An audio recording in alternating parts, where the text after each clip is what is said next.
হে জগতবাসী, আজ আমি শামীম আলী চিশতি আপনাদের সামনে একটি আলোচনা নিয়ে আসলাম। সে আলোচনাটি হলো যে আমরা আমরা এই দুনিয়াতে বাস করি, কিন্তু ছোটোকালে যখন আমরা 17-18 বছর বয়স হয়েছে তখন থেকে শুনি জানি যে হাদিস ও কোরআনের দিকে যদি আমরা লক্ষ্য করি তাহলে আছে কি যে হয়তো হাদিস নিজ চোখে দেখে পড়িনি, হয়তো কিছু পড়েছি আবার কিছু পড়িনি, তবে এরকম কথা বেশিরভাগ শুনেছি যে গীবতকারী মৃত ভাইয়ের মাংস খায়। তো গীবতকারী মৃত ভাইয়ের মাংস খাওয়ার সমান, এই কথাটা ছোটোবেলায় শুনতাম, কিন্তু একটা সময়ে যখন যে আমরা অবশ্যই শোনা কথার উপরে আমরা অনেক ঈমান এনেছি, কোনো একদিন দেখা যায় আমরা কোরআনে সূরা হুজরাত পড়েছি। এই হুজরাত খুললে দেখা যায় আমরা কি পড়তেছি যে আল্লাহ বলতেছে যে নিন্দা করিও না, যে মানুষকে পশ্চাতে নিন্দা করিও না, এবং আরও বলতেছেন যে গীবত করিও না, গীবতকারী মৃত ভাইয়ের মাংস খাওয়ার সমান। হে জগতবাসী, আল্লাহ স্বয়ং সূরা হুজরাতের মধ্যে বলেছে মৃত ভাইয়ের মাংস খাওয়ার সমান যিনি গীবত করবেন। তবে একটু দয়া করে একটু খেয়াল করে শুনবেন যে আমার জীবনে আমি সেই ছোটোকাল থেকে ওয়াজ শুনতে ভালোবাসি, ওয়াজ শুনতে খুব ভালো লাগে। তারা কোরআনের আয়াত দিয়ে বিভিন্ন হাদিস দিয়ে সুন্দর করে যখন ওয়াজ করে কথা বলে তখন কিন্তু খুব ভালো লাগে। কিন্তু দেখা যায় একটা সময়ে এই ওয়াজ শোনার প্রতি মন নষ্ট হয়ে গেছে। কেন? দেখেছি কিছু কিছু মাওলানা সাহেব যখন ওয়াজ করেন তখন চোখের পানি আসে, আল্লাহ ও রাসূলের কথা বেশি বেশি স্মরণ হয়, তখন আল্লাহর দিকে আমরা রওনা দিই। আবার কিছু কিছু সময় দেখা গেছে যে এমন এমন মাওলানা সাহেব যখন বক্তব্য দেন, ওয়াজ করেন, তখন তিনি দেখা যায় বলতেছে ইমুক পীর ভণ্ড, ইমুক মাওলানা এরকম সেরকম করে ওয়াজ করে। আবার কেউ ব্যঙ্গ করতেছে, একজনকে ব্যঙ্গ করে কথা বলতেছে।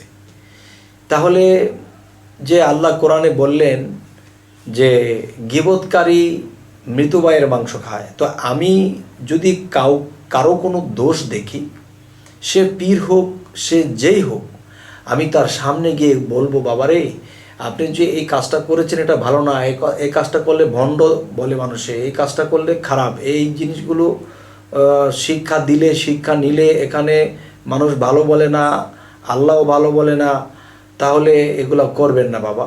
তাহলে সামনে গিয়ে যখন বলবো তখন আমার কোনো দোষ থাকবে না, দু কথা সে আমাকে বুঝ দেবে, না হয় আমি তাকে বুঝ দিয়ে আসবো। কিন্তু আগে পাছে যদি বলি যে ইমুকে ভণ্ড, ইমুকে ভালো না, ইমুকে, তাহলে তো এটা আমার গীবত হলো। আর কোরআনে যে আল্লাহ বলেছে যে গীবতকারী মৃত ভাইয়ের মাংস খাওয়ার সমান, অবশ্যই তোমরা একজন মৃত ভাইয়ের মাংস ভক্ষণ করিতে চাও না, তাহলে আল্লাহ যদি সূরা হুজরাতে এ কথা এত সুন্দর করে বলে দিলেন, তা এখন দেখা যায় যে আমরা শিখবো কার কাছ থেকে? একজন ওলামার কাছে শিখবো, একজন মাওলানা সাহেবের কাছে শিখবো, একজন পরেশগার ব্যক্তির কাছে আমরা শিখবো। এখন দেখা যায় তারা এইসব কথা বলে, তাহলে আমরা শিখবো কার কাছ থেকে? এক সময় আমি ওয়াজ শুনতাম, শুনে শুনে আমার খুব ভালো লাগতো, কিন্তু এই বর্তমানে যে ওয়াজ করা হয় এতে গীবতই বেশি করা হয়। তাহলে আমি বুঝবো যে গীবত করা মৃত ভাইয়ের মাংস খাওয়ার সমান, গীবত শোনাও পাপ মনে করি। তো এখন ওদিকে আমার মন নেই।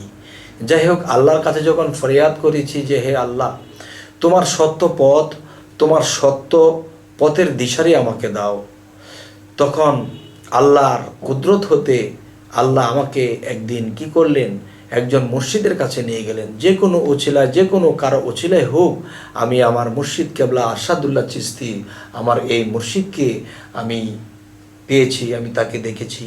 তিনি ওছিলায় আল্লাহ আমাকে অনেক পথ অগ্রসর করে দিয়েছে। আল্লাহ তাআলার কাছে লাখো কোটি শুকরিয়া। আমার মুর্শিদের চরণে আমি হাত রেখে বলছি, হে জগতবাসী, তো আজকের পর থেকে আমরা কি করব?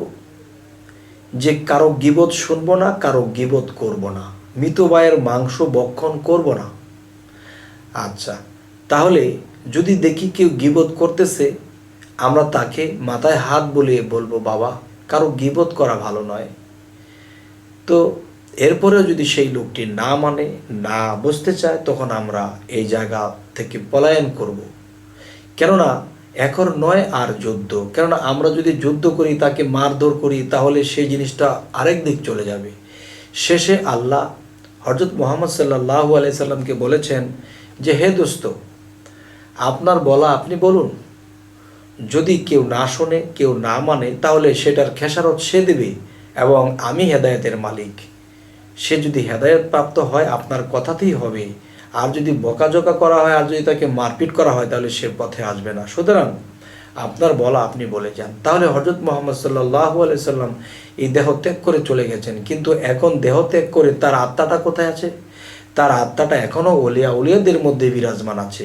একজন অলির মুখ দিয়ে তিনি কথা বলেন, একজন কামেল সাধকের মুখ দিয়ে তিনি কথা বলেন। তবে তিনি এখন সাধকদের মধ্যে, সাধুদের মধ্যে এবং পরেশগারের মধ্যে, আউলিয়াদের মধ্যে তিনি বেঁচে আছেন।